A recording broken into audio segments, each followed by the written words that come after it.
India is really good negotiators, and I believe this is a temporary situation. I don't need to give India advice. We just signed the bilateral trade agreement, very exciting milestone. So this is what the agreement does. I believe it will also pave the way to free trade agreements. Investment agreement which is signed just a few hours back. Yes. Give us details about that and how will it pave the way for the free trade agreement?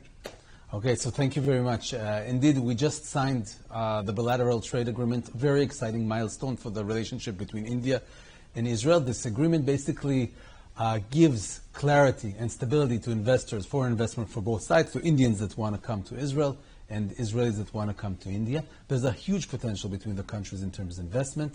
We already have investments from both sides and we want to increase that. So this is what the agreement does.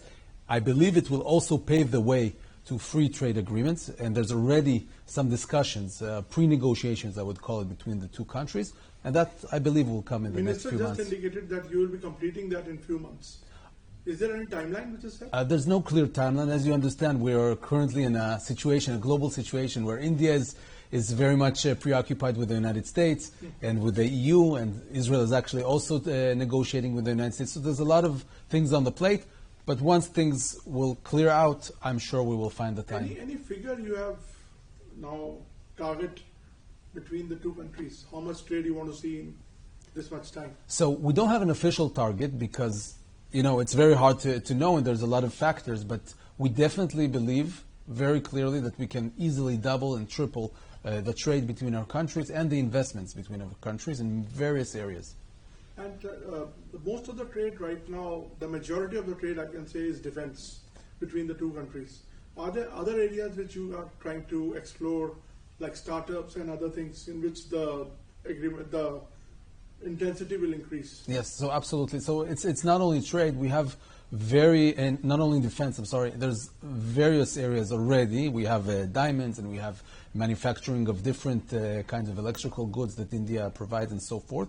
I believe there's also really a lot of potential in services, as we can talk about technologies, financial services. We want to see Indian financial firms operating in Israel. We can see more technology, more areas of the economy like energy, agriculture, and so forth. So, how do you look at the tariff issue, if I can ask you? Yes. Because India is now fined or penalized of buying Russian oil from US, and now we have 50% tariff. And how do you look at it from outside? Yes, I think it's really, I don't need to give India advice. India is really good negotiators, and I believe this is a temporary situation where India and the United States, that are really long-time partners and have a very good and clear future together, will find the agreement to lower these tariffs. I believe that will be achieved. How do you see Indian investments in Israel? Like Haifa port, we know, is now run by Adanis. Okay, give us a sense of that. Yes, so Haifa port by Adani is really the major investment in recent years. I'm very, very happy about it. I'm excited about that. And specifically the area of infrastructure has a lot of potential for Indian companies to come in.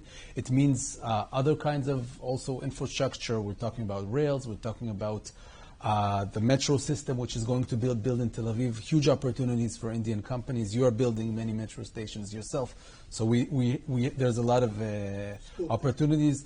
We're talking about desalination plants that Indian companies we know are already interested in and so forth. So especially infrastructure is the main area. Sir, defense production is also a big area here. Yes. Are we looking for major defense production, like joint production, if I say? I believe so, because Israel, as a small country, is not a manufacturing hub. And India, that has so many hands, that can be and is already becoming a manufacturing hub. So this combination between the Israeli know-how, the technologies, the innovation, and India is really a great match. And I think we understand there's a lot of potential. India is talking about diversifying its markets now. Mm-hmm. So do you think Israel can play a big role in this? I think absolutely. Israel, even though it's a small country, it could be a gate for Europe and for other countries in the region. So we are actually working on creating this connection between the countries. This IMEC, what is the status there?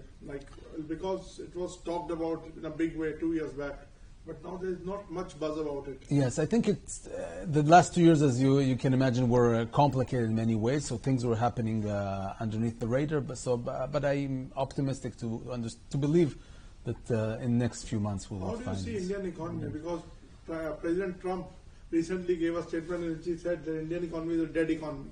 Do you agree with that? I'm not even aware of this kind of statement. And of course, we see the growth rates in India. You're a top grower in the global economy.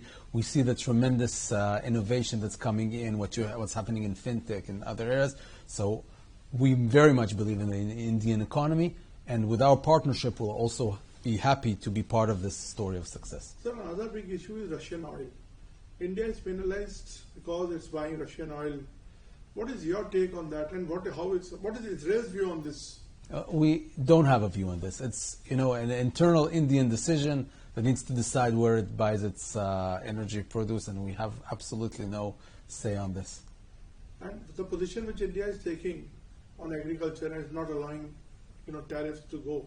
Do you think it's a good position to take? I think we all understand that the country needs to balance its interest, and India, as a country that has a very large agriculture sector, it's very understood that you want to defend in many ways your sector. By the way, the United States also, from its interest, wants to open markets for its farmers.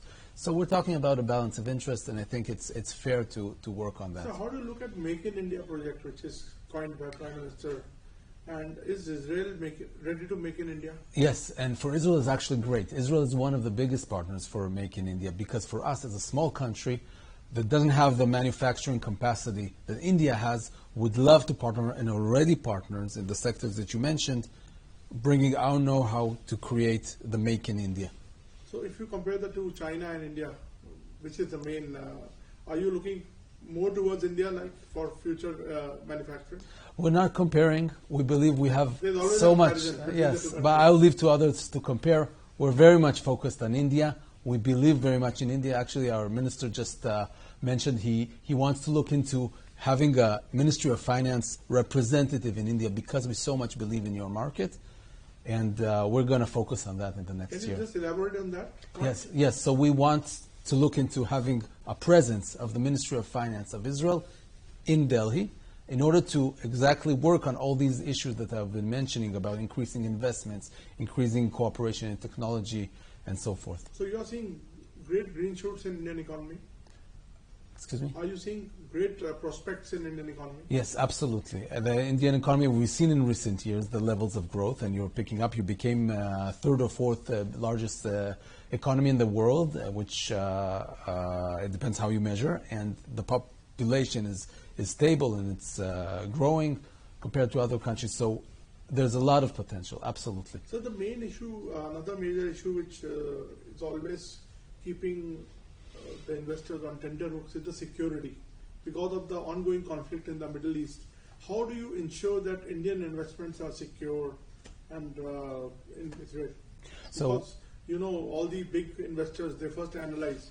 So this is the main, I think, sticking point for making investments. I don't think it's such a big sticking point, and I'll tell you why. We can see the investor confidence in the Israeli economy. It's really at record levels. We see the stock markets booming above 70% in the last years. We see our currency just getting stronger and stronger. So investments understand that the security issue, even though it exists, it's not the main issue.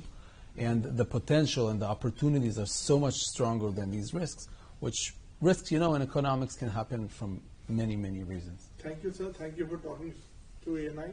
Thank you very much. Pleasure.